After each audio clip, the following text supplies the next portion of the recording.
फवाद, आप किस सिटी के हैं? फवाद अनवर, आप किस सिटी के हैं?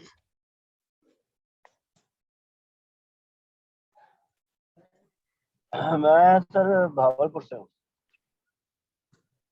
आफ्ताब गिलानी साहब जो हैं उनके शहर से, डॉक्टर आफ्ताब गिलानी साहब के शहर से। अच्छा अच्छा अच्छा, माशाल्लाह। आपके बावलपुर के पास एक इलाका है चनीगोड, चनीगोड बिल्कुल है कहते हैं गल। जी तो अकील भाई, जी। वो अहमदपुर अकील भाई स्टार्ट अहमदपुर करें। तहसील में आता है जी। अकील भाई स्टार्ट जी करें जी हम लोग। अदनान, जी अदनान, मैं इसीलिए गपशप मार रहा था। Okay okay. हाँ, एडमिट कर लिए काफ़ी लोगों को मैंने, तो बीच में लोग एडमिट भी हो रहे हैं, उनको कर रहा था। तो ऐसा है कि जो पहला उसका पॉइंट है, एरिया ऑफ द पिच है इसके अंदर। तो जो पिच की लेंथ है वो 22 यार्ड्स की होती है, 6 फीट की। और जो चौड़ाई होती है वो 10 फीट की होती है। चौड़ाई इसलिए अहम है क्योंकि जब हम पिच की डायमेंशंस को मेजर करते हैं तो इस चौड़ाई को आपने बड़ा एहतियात से मेजर करना है कि वो जो बिल्कुल जो है वो कोई लाइन जो होती है उन्होंने रस्सी से लगाई होती है दबा के, उससे भी उन्होंने एक डायमेंशन दी होती है।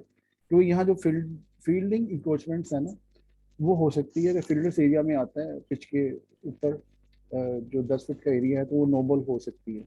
उस लिहाज से आपने इसको बड़ा एहतियात से जो है ना वो चौड़ाई को भी देखना है। जहाँ हम उसकी लंबाई चेक करेंगे वो चौड़ाई भी आपने चेक करनी होती है।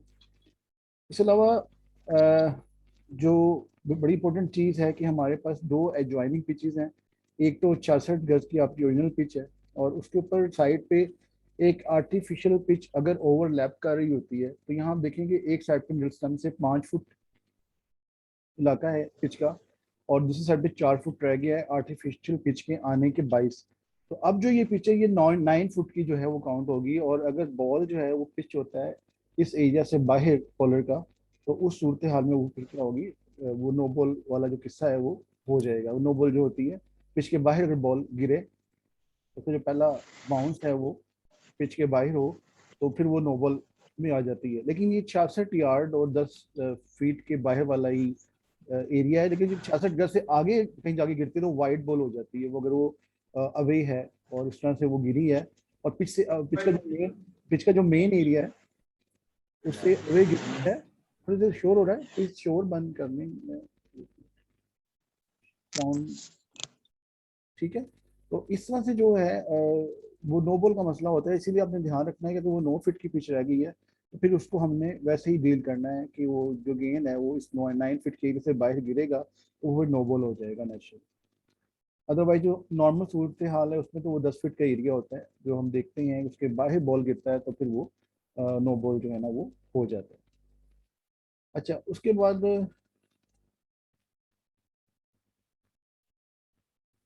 नेक्स्ट हो जाता है कि fitness for pitch for play है, उसके लिए कि हर कंडीशंस में जो है वो अंपायर्स जो है ना वो जज होते हैं। जी जी, तो बात अच्छा नावे यहाँ पे 66 फीट है और यार्ड है 22 यार्ड नहीं है, 66 फीट जो लेंथ हाँ है। हाँ जी, 60 फीट है, 22 यार्ड्स ही है, 22 गज की होती है। हाँ हाँ तो 22 गज लिखा हुआ है और 66 फीट लिखा हुआ है ना। नहीं 66 यार्ड्स पिच अच्छा, लिखा वो हुआ है। वो उस पे लिख लिया वो मेन। अच्छा, उस पे नीचे जो डायग्राम है थोड़ा गलत हो गया है, ऊपर जो है ना वो हाँ जी कंटेंट में सही लिखा हुआ है, ठीक है, डायग्राम में थोड़ा गलत हो हाँ गया जी, है। वहाँ पे हाँ, ठीक है। वो टाइपिंग एरर हो गया, ठीक है ना, उसको आप फिर देख लीजिएगा। ठीक है ना, वो सिर्फ उसमें उसमें एरर है, जो डायग्राम है उसमें आप ठीक कर लीजिएगा। ठीक है ना। ठीक हो गया, ठीक हो गया। अच्छा, उसमें हम आगे चलते हैं फिर। Fitness of pitch for play है, तो इसमें अंपायर जो है वो जज होते हैं इसके कि फिट है पिच, फिटनेस ठीक है पिच की, कि मैच स्टार्ट हो सकता है या रिकमेंस हो सकता है। तो आप ये देख लेंगे सुबह मॉर्निंग में आप जब आते हैं, वन डे बिफोर आते हैं, तो आप जो पिच प्रिपरेशन है उसको आप जरूर गौर से देखिए कि आया कि पिच जो है ना वो वेल प्रिपेयर्ड है कि नहीं है, इस काबिल तो है कम से कम कि मैच शुरू हो सके। और मॉर्निंग में भी जब सुबह आते हैं आपको लगता है कि कोई डैमेज है या पिच के वेट एरियाज हैं, तो आप मैच को लेट कर सकते हैं, क्योंकि मैच शुरू करके मैच को बंद करना थोड़ा सा अजीब सा होता है। तो अगर आप देखेंगे अभी कंडीशन ऐसी है कि पिच जो है ना वो उस काबिल नहीं कि मैच को स्टार्ट किया जा सकता है मॉर्निंग में, तो आप मैच को थोड़ा डिले स्टार्ट कर लें, लेकिन कोशिश करें कि पिच स्टार्ट पे एक परफेक्ट और अच्छी कंडीशन में हो। और इसमें जो इम्पोर्टेंट बात यह है कि इस जो रोल है फिटनेस ऑफ पिच के बारे में, आपको कोई इंटरफेयर नहीं करेगा ना, उसमें अथॉरिटी भी नहीं करेगी और ना ही आपको प्लेयर्स कर सकते हैं, वो परसू नहीं कर सकते आपको कि मैच स्टार्ट करवा दें। समटाइम हम जब डिस्ट्रिक्ट मैचेस करते थे तो अगर पिच अच्छी भी नहीं होती थी तो बारिश के बायस से किसी और वजह से, तो जो टीम बड़ी होती है वो हमें मतलब ग्राउंडमैन को प्रेशराइज कर रही होती थी कि वो स्टंप्स लगाएं और मैच को स्टार्ट करवा दें। लेकिन आपने उस कंडीशन में जो है ना हैंडल करना है चीज़ों को, कि देखना है कि आया कि ये फेयर है कि अनफेयर है, क्योंकि जो बड़ी टीम होगी वो चाहेगी अगर मैच उसमें जीतना है और वो पॉइंट चाहिए तो कोशिश करती है कि मैच बस स्टार्ट हो जाए किसी भी कंडीशन में। तो आपने कोशिश करनी है कि जब तक फिटनेस ना हो तो आप मैच को स्टार्ट ना करें, क्योंकि जब मैच स्टार्ट हो के बंद होता है तो थोड़ा सा और लगता है, वो कर सकते हैं, लॉ में उसकी परमिशन है कि अगर पिच डेंजरस हो जाती है तो मैच स्टार्ट होने के बाद भी मैच बंद हो जाता है, वो कोई इशू नहीं है, लेकिन स्टार्ट ही अगर अच्छा हो जाए तो इट्स मच बेटर।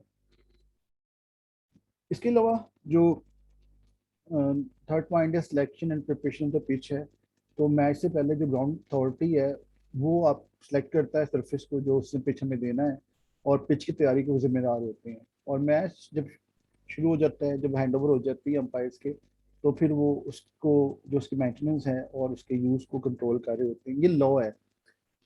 अब लॉ के बाद बड़ी इंपॉर्टेंट प्लेइंग कंडीशंस जो है ना वो आ जाती हैं, उसमें फोर्थ अंपायर का रोल भी जो है वो आ जाता है मैच स्टार्ट होने से पहले। तो एक तो इम्पोर्टेंट बात ये है कि जो ग्राउंड अथॉरिटी है वो इसको इंश्योर करती है कि स्टार्ट ऑफ प्ले से लेकर और इंटरवल्स के दौरान में तो जो पिच का एरिया है वो रॉब्ड ऑफ रहे, ताकि अनऑथराइज लोग यहाँ पे ना आ सकें। और ये जो रॉब्ड ऑफ एरिया होता है वो पिच की डायमेंशन से 2 मीटर्स के सराउंडिंग में होता है, एक रेक्टेंगल सी होती है जहाँ पे हमने इसको रॉब्ड ऑफ किया होता है। और यहाँ पे जो है ना जो लोग अथराइज नहीं है वो इसके अंदर नहीं आ सकते। इसमें स्टार्ट ऑफ प्ले से पहले की बात की गई है और इंटरवल के दौरान की बात की गई है। तो उसके बाद नेक्स्ट है इसमें, रेक्टेंगल की नहीं चारों तरफ हाँ चारों तरफ से रेक्टेंगल 2 मीटर चारों तरफ से वो ना मतलब होता है, हर तरफ से 2-2 मीटर जो है ना वो डिस्टेंस से पिच का जो एरिया है ना मार्किंग से 2-2 जो है ना वो मीटर हर साइड से जो है ना उसको रोप ऑफ किया गया होता है, दूर से ही कोई देख सकता है उसको, जो ऑफिशियल मैचेस होते हैं। आगे इसमें है फोर्थ अंपायर, तो क्वेश्चन हम लेते हैं अगले सेशन में, क्वेश्चन आंसर करेंगे इसके ऊपर। थोड़ा सा सुन लें अभी, ताकि वो फिर लेक्चर खत्म हो जाए, फिर हम आराम से करेंगे। अच्छा, उसके बाद है कि जो फोर्थ अंपायर का रोल है वो आ जाता है कि जो स्टार्ट ऑफ प्ले है उसके दौरान में और इंटरवल्स के दौरान में ऑथराइज स्टाफ, जो पीसीबी मैच ऑफिशियल्स हैं, players, team watches and authorise television personnel सिर्फ जो है ना वो यहाँ पर आ सकें। वो कैप्टन और कोच को अलाउ किया हुआ है, वो दूर से उसको सरफेस को जो है ना वो देख सकता है आके, कैप्टन और कोचेस। और ये परमिशन जो है मैच स्टार्ट होने से पहले भी है और इंटरवल्स के दौरान भी होती है। लेकिन ये जो परमिशन दी हुई है उसके लिए कोई लिमिटेशन भी है। वो लिमिटेशन कौन कौन सी हैं कि टीम, ये म्यूट कर लें जरा प्लीज अपने माइक को ना, जो लोग माइक को म्यूट नहीं किया मैं करता हूँ। अच्छा, उसमें ये कि कैप्टन्स और टीम कोचेस जो है ना वो एक्चुअल प्लेइंग सरफेस पे आ सकते हैं, लेकिन आउटसाइड द क्रीज मार्किंग, वो सरफेस के ऊपर नहीं जा सकते हैं ना। ठोक बजा के देखना या बैट को वहाँ पे उसको बैट से उसको हिट करना या बॉल से हिट करना या उसको किसी भी तरह से उसको टच करना जो है उनको अलाउड नहीं होता। ये वैसे हमारी प्लेइंग कंडीशन है, लेकिन प्रैक्टिस में ये देखा गया है कि आईसीसी में भी कैप्टन और टीम कोचेस सरफेस पे चले जाते हैं ना। तो बदमस्की से बचने के लिए या प्लेयर्स प्रेशर में लोग उनको परमिट भी कर देते हैं, लेकिन हम कोशिश करते हैं डोमेस्टिक में हमारे कि हम कोशिश करें कि इस पूरी प्रोटोकॉल को ना मेंटेन कर रहे होते हैं एज ए फोर्थ अंपायर। थोड़ा सा जिगरा चाहिए होता है कि उनको आप बताएं, वो मना हो जाते हैं, लेकिन आप बस देखते रहेंगे तो फिर वो चले जाएंगे उसके बाद जो टेलीविजन पर्सनल है उसका जो एक्सेस है पिच के लिए, वो सिर्फ एक कैमरा क्रू जो है ना वो जा सकता है, और साथ में एक या दो कमेंटेटर्स जो है ना वो जा सकते हैं, जो ऑफिशियल ब्रॉडकास्टर्स होते हैं। लेकिन जो न्यूज़ कवरेज वाले लोग हैं, बाकी लोग जो है ना ऑफिशियल के अलावा जो है ना उस एरिया में जो है ना वो पिच एरिया में नहीं जा सकते हैं ना। अब वो जो कमेंटेटर्स हैं और वो जो कैमरा क्रू है वो पिच के ऊपर उसको अलाउड है जाना, लेकिन वो स्पाइक वेयर जो है ना वो फुटवेयर नहीं पहनेगा या ऐसी शूज नहीं पहनेगा जिससे कि पिच के डैमेज होने का खतरा हो सकता है। अब ये बड़ी अच्छी बात की कि no one shall bounce a ball on the pitch, strike it with a bat और कॉज डैमेज टू। हमारे जो बड़े बड़े स्टार बैट्समैन या बॉलर्स हैं वो ये काम करते भी आए हैं फर्स्ट क्लास मैचों में, कि वो बैट लेके आ जाते थे या बॉल लेके आ जाते थे, लेकिन ये चीज़ वैसे अलाउ नहीं है। अगर आप पास स्ट्रॉन्ग नॉलेज है तो आप उनको मना कर सकते हैं, और क्योंकि ये वायलेशन है वैसे भी ना प्लेइंग कंडीशन की। और इसके अलावा जो पिच प्रिपरेशन है उसके ऊपर भी जो है ना कोई जो एक्सेस है उस इंटरफेरेंस कोई नहीं होगा। जो पिच की तैयारी के उसके काम को कोई इंटरफेयर नहीं कर सकता। एक्सेस तो कर सकते हैं लेकिन एडवाइस नहीं कर सकते किसी भी किस्म की। अब ये बहुत ही इम्पोर्टेंट चीज़ है, चेंजिंग द पिच। ये वो चीज़ है कि जिसके बारे में बड़ा कंट्रोवर्शियल भी हो जाता है, और पीसीबी ने कुछ लास्ट ईयर के मुकाबले में प्लेइंग कंडीशन को चेंज भी किया है। हमारे मतलब फर्स्ट क्लास जो हमने किया था, मैंने भी एक मैच में फर्स्ट क्लास मैच को बंद करके दोबारा मैच स्टार्ट करवाया था, शायद हिस्ट्री में सेकंड टाइम हुआ था पीसीबी की ना। ये मैच था एसएसडीसी का और वापडा का मैच था, जो कि आफ्टर 7-8 ओवर्स के बाद बंद हो गया था ना। वो कुछ ऐसी कंडीशन पैदा हुई थी कि मैच को डेंजरस पिच के बाइस बंद करना पड़ गया था। हमने जो प्रोटोकॉल ऑप्ट किया था, मैंने और इम्तियाज इकबाल ने और शायद भट्ट साहब थे मैच रेफरी, वो प्रोटोकॉल और था। अब जो नया प्रोटोकॉल है वो और तरह का आ गया इसके बाद ना, जो नई प्लेइंग कंडीशन है। जो जो जो लॉ है वो तो यही कहता है कि जो पिच है वो चेंज नहीं होगी ड्यूरिंग द मैच, लेकिन अगर अंपायर फील करते हैं कि पिच जो है वो डेंजरस हो गई है या उस पर प्ले जो है ना वो इस काबिल नहीं कि वो रिजनेबल नहीं है कि उसको कंटिन्यू किया जाए, तो वो जो है उसको चेंज कर सकती हैं, लेकिन with the consent of the board captain. अब उसको भूल जाएं क्योंकि ये हम अप्लाई नहीं करते, ये तो सिर्फ लॉ का हिस्सा है। और जो हमने अप्लाई करना है उसके बारे में आपने बड़ा गौर से सुनना है। वो क्या चीज़ है कि जब ऑन फील्ड, अब देखिए आप चले गए, आपने प्ले कॉल कर दिया है और उसको 10 ओवर्स हुए हैं। अब ये किस हद तक आप जा सकते हैं ये आपका फैसला है कि आया कि आपको लगता है कि शुरू में ही इतना डेंजरस हो गया है। कोई टाइम की कैद नहीं है, 2 over, 3 over, 10 over, 20 over, 50 over, एक दिन, 2 दिन, ये कोई टाइम की कैद भी नहीं जिससे आपको फील होता है कि पिच डेंजरस हो गया है या उस पर प्ले जो है ना उसको कंटिन्यू करना मुश्किल काम है, उससे कोई इंजरी का खतरा है। तो अंपायर्स जो है ना आपस में कंसेंट करके मैच को स्टॉप कर सकते हैं प्ले को, और फौरन जो बताएंगे पीसीबी मैच रेफरी को रोक के बुलाकर कि क्या मसला हो गया। ठीक है, उसे अंदर नहीं बुलाना आपने, रोक पे चले जाएंगे, आप दोनों कप्तानों को बता देंगे कि हमने मैच बंद कर दिया है, कि हमारे लिहाज से डेंजरस पिच हो गई है, और आप चले जाएंगे पीसीबी मैच रेफरी के बाद। और उसके बाद जो ऑन फील्ड अंपायर्स हैं और जो रेफरी है वो कंसल्ट करेंगे दोनों कैप्टन से। अगर कैप्टन कहते हैं यार शुरू करा दो मैच को, तो प्ले जो है ना वहीं से रिज्यूम हो जाएगा। लेकिन फिर भी आपके पास राइट है कि अगर आप फील करते हो यार नहीं कि यार कैप्टन बेवकूफ़ी कर रहे हैं, तब भी आप मैच को बंद कर सकते हैं। लेकिन वही बात, आप बैल मुझे मार दी बात ना कीजिएगा। तो कैप्टन एग्री हो गए तो फिर ठीक है, फिर मैच शुरू करा दें, क्योंकि आप पे कोई इतनी लाइबिलिटी फिर आने के चांसेस क्या होते हैं, कम हो जाते हैं। अगर दोनों कैप्टन्स का फैसला या एक कैप्टन कहता है कि मैंने नहीं खेलना, तो ऑन फील्ड अंपायर जो हैं वो पीसीबी मैच रेफरी के साथ मिलकर कंसिडर करते हैं कि जो पिच है वो रिपेयर हो सकती है या नहीं हो सकती है, और मैच जहां रुका है उस वहीं से दोबारा शुरू होगा पिच की रिपेयर होने के बाद। तो in considering whether the authorized such repairs, the PCB match referee must consider whether this would place either side at an unfair advantage। तो ये भी देखता है मैच रेफरी के कितना मैच गुजर चुका है, और अगर ये सूरत हाल है कि टीम के 5-4 खिलाड़ी आउट हो चुके हैं तो पिच रिपेयर की जाए तो फिर वो थोड़ा सा अनफेयर हो जाता है। तो ये देखना पड़ेगा कि जब रिज्यूम करेंगे तो उस रिजम्पशन पे किसी एक टीम को डिसएडवांटेज तो नहीं हो रहा है। उसके बाद ये है देखना होता है कि कितना टाइम पे वो डेंजरस पिच पे प्ले होता रहा है, उससे मतलब बहुत ज्यादा इफेक्ट तो नहीं होता कि जब बिल्कुल पिच ठीक कर दे, किसी एक साइड को बड़ा एडवांटेज मिल जाए, तो उस सूरत हाल में फिर ये मैच रिज्यूम नहीं होगा।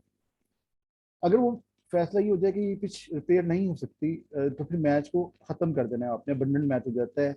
जो एग्जिस्टिंग पिच अगर वो रिपेयर नहीं हो पाएगी तो मैच क्या हो जाएगा, अबेंडेंट हो जाएगा। पहले ऐसा नहीं होता था, पहले कुछ और था। लेकिन अब ये है कि अगर आपने सबसे पहले प्रायोरिटी बेसिस पे देखना है कि पिच रिपेयर हो सकती है कि नहीं हो सकती। अगर वो रिपेयर हो सकती है तभी मैच जो है ना उस पर, जब भी आप देखेंगे वो फिट हो गई है तो कंटिन्यू हो सकता है। अब इसमें थोड़ा सा आ गया है, एक नई चीज आ गई है कि अगर अबंडन कर दिया गया है पहले दिन ही मैच को, बात कर की जा रही है first day of the match, ये अबंडन हो गया है, तो मैच रेफरी जो है ना कंसल्ट करेगा पीसीबी से, तो और कोई रास्ता निकालेगा कि एक नया मैच शुरू करा दिया जाए। अब ये पीसीबी को भी इन्वॉल्व कर दिया गया, पहले ये चीज नहीं थी इसके अंदर, कि यहाँ पर डे 1 का जिक्र भी आ गया है, डे 2 का जिक्र नहीं है। डे 2 को तो मैच अबंडन ही हो जाना है, वो तो बात है ही नहीं, मैच दोबारा रिज्यूम ही नहीं होना अगर पिच रिपेयर नहीं हो सकेगी। लेकिन अगर अगर ये हो गया है कि first day of the match है और मैच अबंडन हो गया है, तो मैच रेफरी जो है वो पीसीबी से कंसल्ट करेगा कि नया पैच करवाना है कि नहीं करवाना। उसमें नई नॉमिनेशन होगी और नया टॉस होगा, और उसी डेट को और उसी वेन्यू मैच क्या होगा, स्टार्ट होगा। ये जो मैच है, अब देखिए सूरत क्या हो गई थी कि एक टीम काफी डिसएडवांटेज में चली गई थी रेफरी के लिहाज से, तो उसने कहा था यार ये मैच हम रिपेयर जब करवाएंगे तब हमने मैच को उस पॉइंट से शुरू नहीं करना, बल्कि हमने नया मैच कराना है। ये सारी कंसल्टेशन हो रही है, क्योंकि उस सूरत हाल में अगर मैच दोबारा शुरू होगा या तो रिपेयर पिच पे होगा या किसी और पिच पे होगा, लेकिन इस तमाम कंसल्टेशन में पीसीबी भी इन्वॉल्व रहेगा। तो और ये भी सेटिस्फाई करना है रेफरी ने और अथॉरिटी ने कि जो पिच नहीं ली गई है या ली जा रही है उसका स्टैंडर्ड क्या है, और जो प्लेइंग टाइम लॉस्ट है वो जैसा एक्स्ट्रा टाइम अवेलेबल होता है उसके लिहाज से वो टाइम कवर होगा, और जो टाइम ज़ाया हो जाएगा वो टाइम ज़ाया हो जाएगा। उसके बाद ये बहुत ही इंपॉर्टेंट, इट्स वेरी इंपॉर्टेंट, क्योंकि हमसे हम लोगों पे बीत चुकी है ना, मतलब ना हम लोग खुद इस पूरे सिस्टम के या पूरे कंडीशन के शिकार हुए थे जब ये मामला हुआ था।